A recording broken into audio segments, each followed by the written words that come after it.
నిరంతర శివారాధన చేసడం వల్ల, పైగా శివనామం పలకడం వల్ల అతడు మహా తేజస్సు వచ్చింది.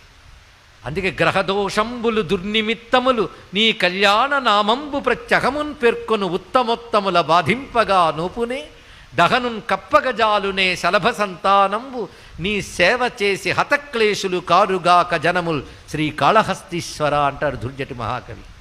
దీని అర్థం ఏంటంటే గ్రహదోషాలు అలాగే ఏవో దౌర్భాగ్యాలు అని ఏడవడం కాదయ్యా, నిత్యం ఎవడి శివారాధన చేస్తాడో వాడి గ్రహదోషాలు ఏమీ చెయ్యలేవు, దుర్నిమిత్తాలు ఏమీ చెయ్యలేవు.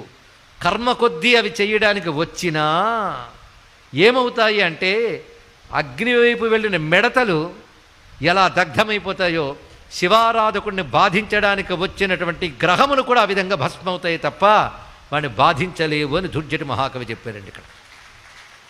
అంతే కదా, అలాంటి వాడి మీద ప్రతికూలాలు